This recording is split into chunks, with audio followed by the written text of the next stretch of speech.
Mesdames et messieurs, bonsoir et bienvenue dans cette session d'information. Tout d'abord, la météo. Elle est prévue en cours de nuit des activités pluvio-orageuses faibles à modérées sur le sud des régions de Difa, Tawa et sur le Dandi. Présentation Ousmane Bawa. Chers téléspectateurs, bonsoir et heureux de vous retrouver pour cette page météo du jour. Le temps reste dominé ces dernières 24 heures par le passage des zones pluvio-orageuses ayant balayé le pays d'est en ouest avec des précipitations faibles à localement modérées enregistrées par endroits. Il est aussi observé une remontée relativement bonne de l'air humide sur le pays, positionnant le front intertropical suivant un axe nord-Agadez et sud-Agadem.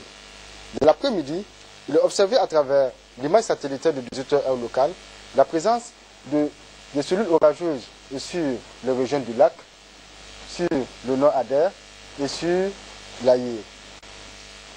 Une bonne couverture nuageuse est aussi observée sur toute la bande sud du pays. L'évolution de cette situation nous amène à prévoir en cours de nuit des activités pluvio-orageuses faibles à modérées sur le sud des régions de Difa, le sud de la région d'Ottawa et sur le Dandi. Toujours en cours de nuit, des tendances orageuses sont attendues sur le sud de la région de Zender et plus à l'ouest et sur le nord-est de la région de Tilaberi. Pour la matinée de demain, c'est une bonne couverture nuageuse qui est attendue sur toute la bande sud du pays. Et plus au nord, la suspension de poussière est attendue sur l'Aïr et sur le Kawar. Chers téléspectateurs, c'est l'essentiel de cette page météorologique. Au revoir et à demain, Inch'Allah.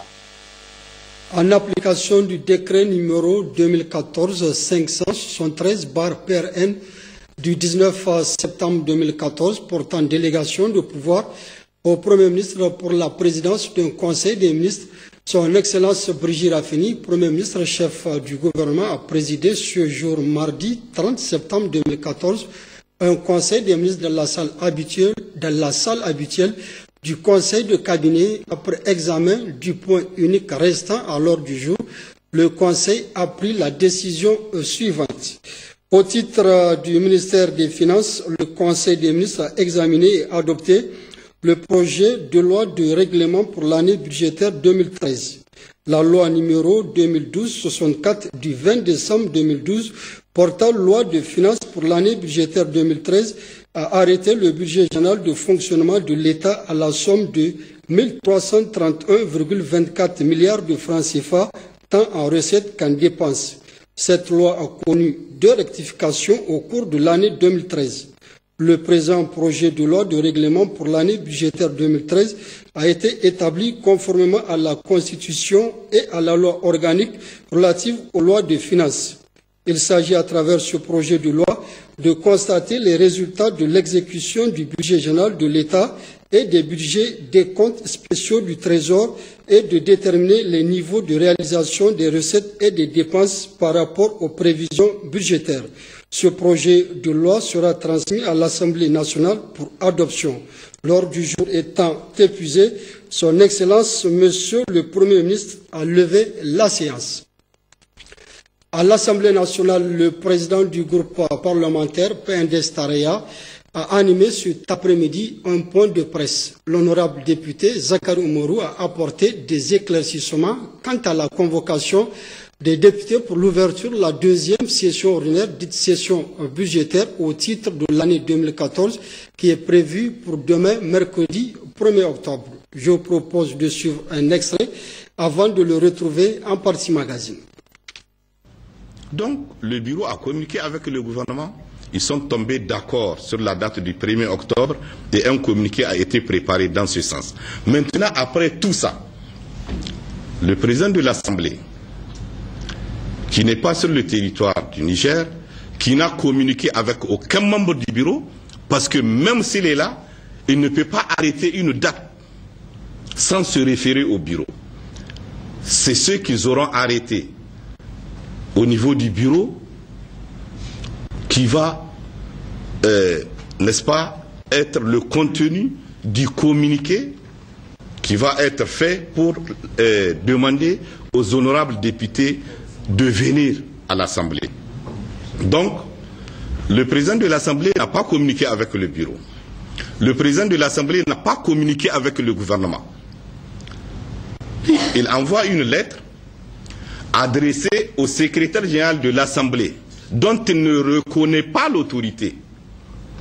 Il ne reconnaît pas, vous le savez bien, il ne reconnaît pas le secrétaire général de l'Assemblée actuel. Mais il lui adresse une lettre dont je vais vous lire le contenu. Monsieur le secrétaire général de l'Assemblée nationale du Niger, objet, ouverture officielle de la deuxième session ordinaire, dite session budgétaire au titre de l'année 2014. Monsieur le secrétaire général, je vous demande de prendre les dispositions utiles habituelles pour préparer et diffuser le communiqué informant mesdames et messieurs les députés que la cérémonie d'ouverture de la deuxième session ordinaire dite session budgétaire de l'Assemblée nationale au titre de l'année 2014 aura lieu le mardi 7 octobre 2014 à partir de 10 heures précises dans l'hémicycle de l'Assemblée nationale, 6 place de la Concertation. Aussi, vous demanderai-je, en relation avec le bureau, de prendre les dispositions utiles pour le bon déroulement de la dite cérémonie, dont la présidence sera assurée, conformément au règlement intérieur, par l'un de mes vice-présidents présents dans l'ordre de préséance, signé Hamma Amadou. Voilà le contenu de la lettre. Les gens sont en train de dire que le président de l'Assemblée a convoqué la session pour le 7. Non. Il a demandé au secrétaire général de l'Assemblée, dont il ne reconnaît pas, de convoquer cette session et que la cérémonie va être présidée par un de ses vice-présidents. Il n'a pas dit de la convoquer le temps qu'il arrive. Non. Lui, il est là-bas. C'est un de ses vice-présidents qui va présider la cérémonie. Donc, ce n'est pas de commun accord avec le bureau que cette date a été retenue. Ce n'est pas de commun accord avec le gouvernement que cette date a été retenue. Comme ça, quelqu'un est venu remettre cette lettre au secrétaire général. Dans un premier temps, c'était un document non signé. Le bureau d'ordre a refusé de prendre ce document non signé. Il est retourné, il est revenu avec un document signé. Voilà ce qui s'est passé. Et c'est qui? C'est Maître Moussi. Maintenant, nous nous demandons, parce qu'il a plusieurs robes.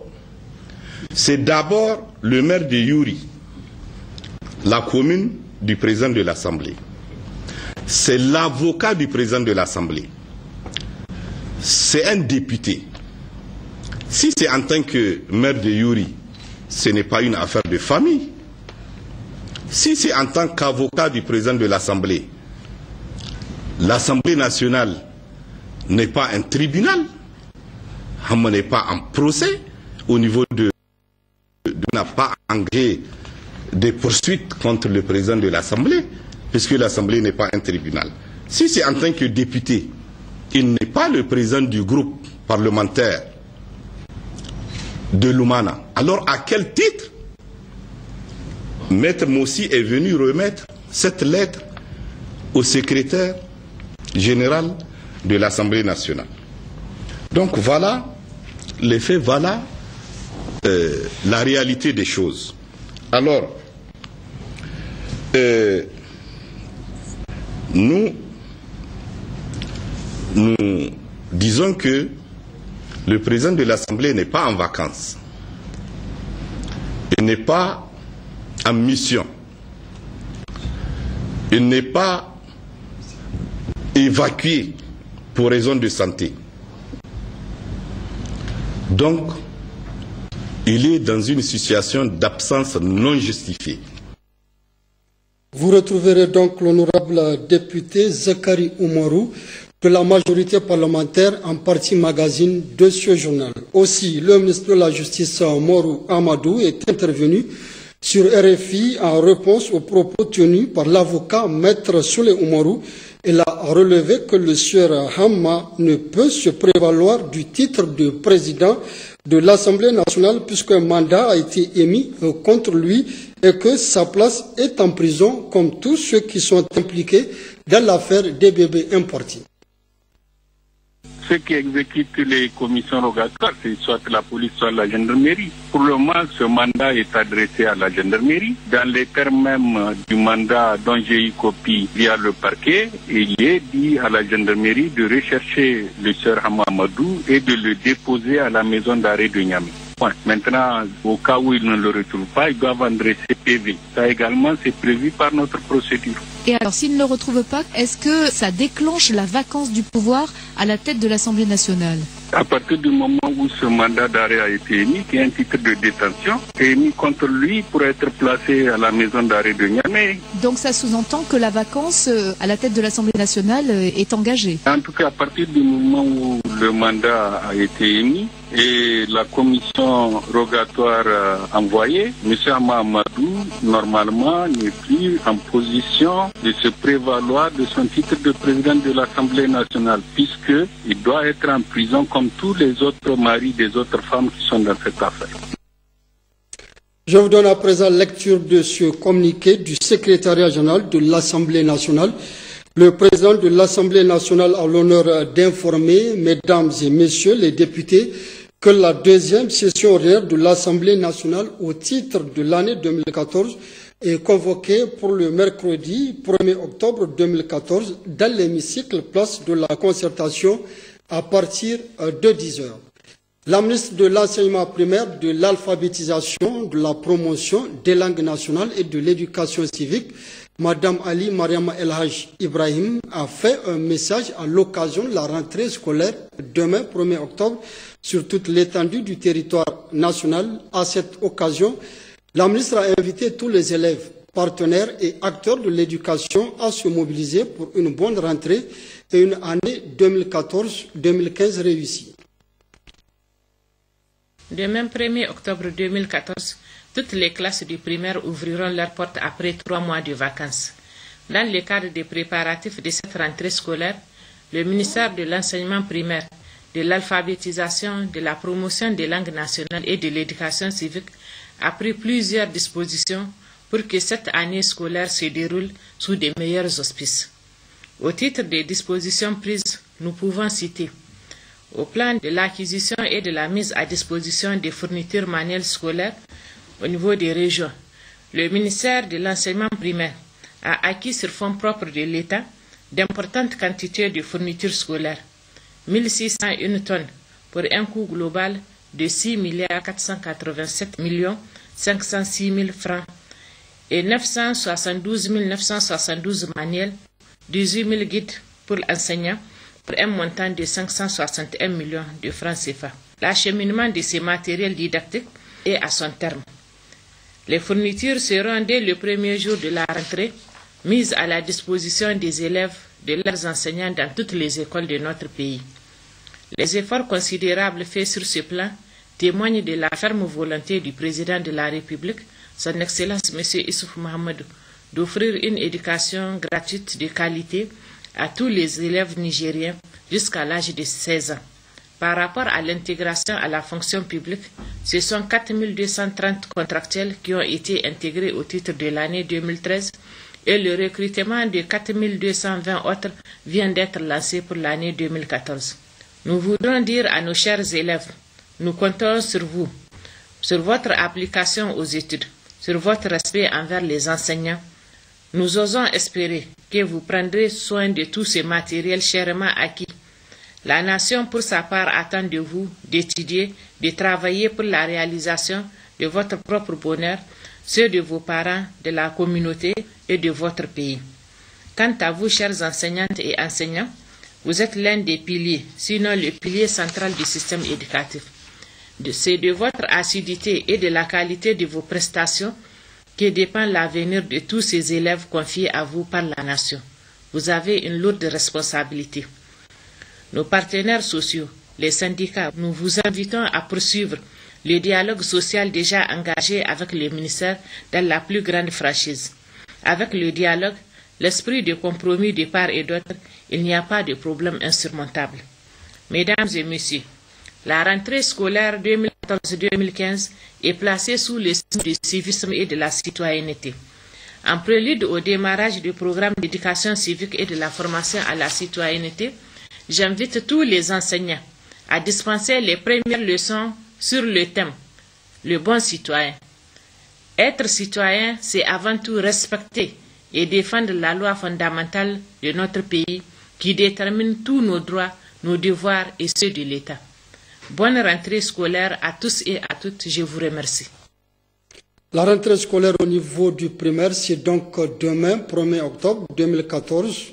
Tous les moyens conséquents ont été mis à la disposition des écoles sur toute l'étendue du territoire national. Le personnel et les partenaires sociaux de l'éducation sont tous mobilisés pour que cette rentrée soit effective et réussie. Suivons à ce propos ce dossier de Ouma Jamila Moudanchirou, Hadiza Hamidine et Askou Jibrilla. La gratuité de l'éducation, l'obligation scolaire jusqu'à l'âge de 16 ans sont des promesses du président de la République. Promesse tenue, peut-on l'affirmer si l'on sait que pour les préparatifs de la rentrée scolaire 2014 à 2015, c'est la somme de près de 6 milliards et demi de francs CFA qui a été déployée par l'État et c'est là pour seulement l'acquisition des fournitures scolaires. À cela, il faut ajouter la construction de 3000 salles de classe lancées au titre du programme 2013. L'intégration à la fonction publique de 4230 enseignants et l'acquisition de matériel roulant et informatique. D'ores et déjà, toutes les régions ont été servies en fourniture scolaire et le lancement de l'acheminement ayant débuté dès le 1er août dernier. Concernant les infrastructures, la majorité de salles de classe a été réceptionnée et équipée. Outre les moyens conséquents mis à la disposition des écoles, l'on note également la mobilisation tant du côté du ministère que celui des partenaires de l'école. Au niveau de la région de Niamey, c'est 156 tonnes de fournitures qui ont été acheminées, qui ont été distribuées au niveau des inspections. L'État a mis énormément de ressources et ces fournitures sont destinées aux élèves et aux écoles. Le président de la République a pris l'engagement d'assurer une éducation gratuite à tous les enfants et nous voulons que ce pari soit gagné.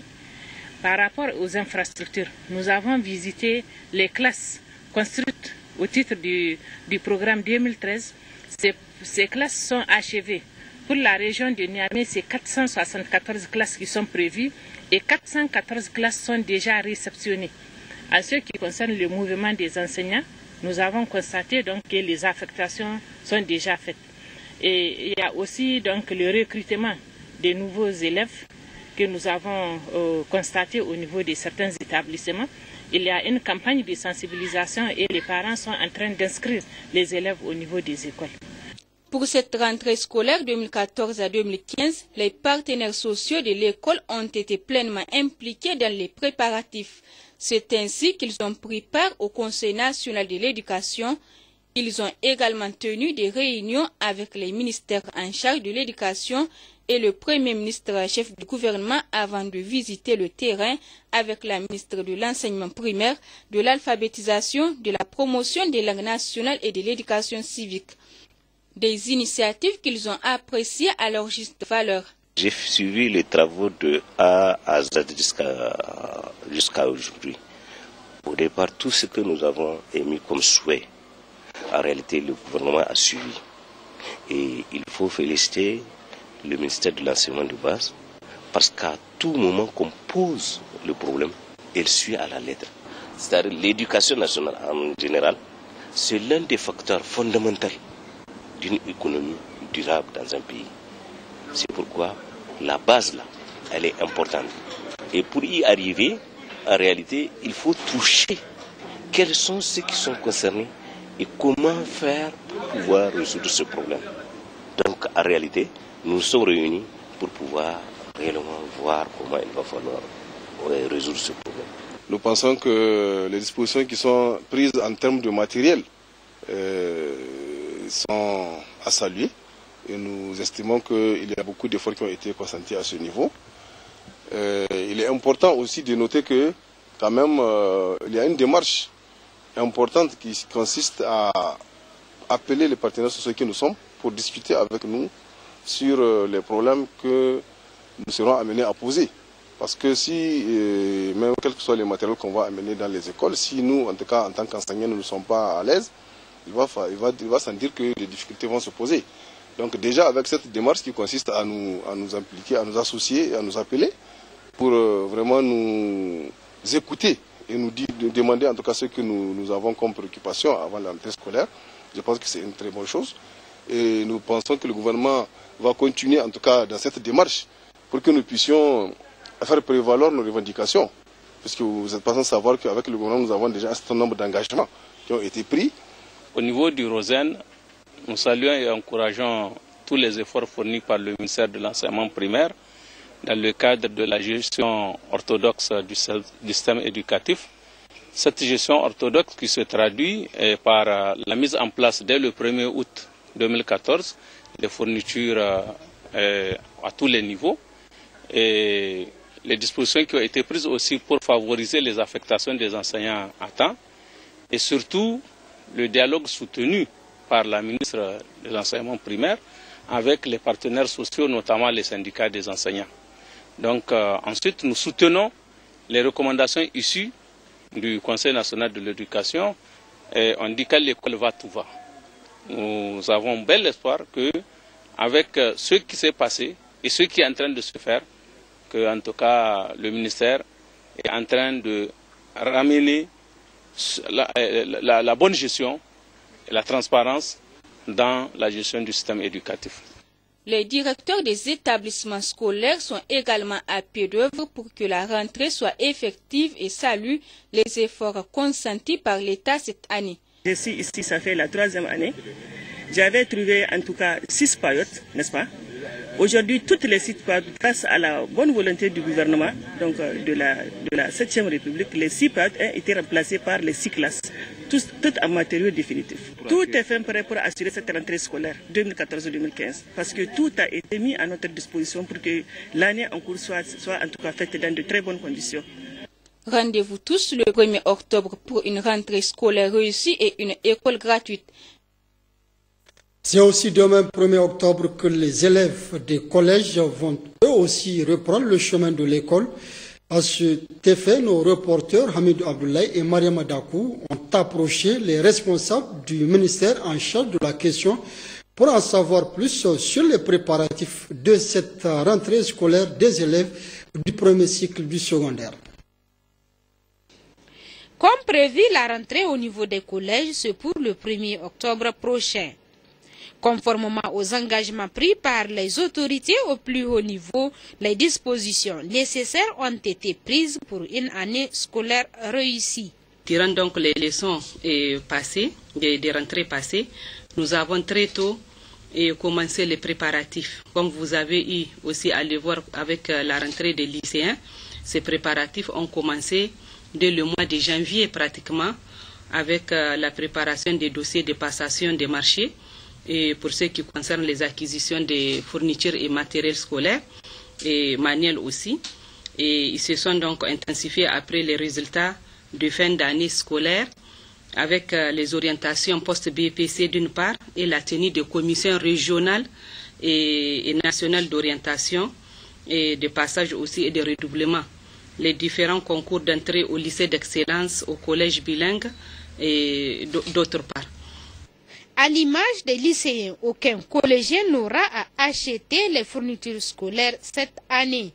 La réussite d'une rentrée, voire d'une année scolaire, dépend de la bonne collaboration avec les partenaires sociaux de l'éducation.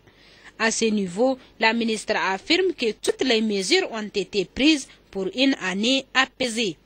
Bon, pour remédier aux problèmes que vous venez d'évoquer, en tout cas, notre département ministériel a mis en place un cadre de concertation pour l'enseignement secondaire, regroupant le ministère et ses partenaires sociaux dans le but d'échanger sur les préoccupations du sous-secteur. Et de plus, le gouvernement a signé un protocole d'accord avec les syndicats dont certaines revendications sont en train d'être concrétisées, notamment l'adoption du statut particulier du personnel enseignant, le paiement à terme échu des pécules des enseignants contractuels et des appelés des services civiques nationaux. Les solutions aux préoccupations des enseignants contribueront à renforcer davantage la collaboration avec ses partenaires sociaux. Changeons de registre pour signaler d'abord que l'ambassadeur du Bénin au Niger a été fait commandeur de l'ordre du mérite du Niger hier soir à Niamey. C'était au cours d'une cérémonie marquant la fin de sa mission de 4 ans au Niger. C'est le ministre de la Justice, garde des Sceaux, assure l'intérim de celui des Affaires étrangères et de la coopération qui a présidé la cérémonie en présence des diplomates accrédités au Niger, compte rendu Djouar Isiaka et Souf Suleiman. Madame Awaou Labouda quitte le Niger après 4 années à la tête de la diplomatie béninoise. Elle a participé à la consolidation des relations bilatérales nigéro-béninoises et à la diversification de leurs domaines d'intervention. Sans prétendre dresser ici un tableau exhaustif de vos actions durant votre séjour en terre nigérienne, il convient de citer à titre d'exemple votre implication personnelle qui a permis le succès de la 10e session de la Grande Commission mixte nigéro-béninoise de coopération qui s'est tenue du 8 au 10 février 2012 à Cotonou et celui de la réunion de suivi de cette session à Cotonou du 26 au 27 juin 2014. Il en est ainsi aussi de votre constante disponibilité à trouver une solution aux problèmes récurrents du port de Cotonou, notre principal débouché est aux tracasseries sur le corridor Niger-Bénin. La réalisation de la boucle ferroviaire, un projet cher à leur excellence M. Soumamadou et Dr Boniaï, est également une priorité à laquelle vous avez consacré votre temps et votre énergie durant votre mission. C'est en reconnaissance de tous ces efforts qui vous ont permis d'accomplir pleinement votre mission en République du Niger que le gouvernement a tenu à vous décerner cette distinction que j'ai l'honneur et le plaisir de vous remettre.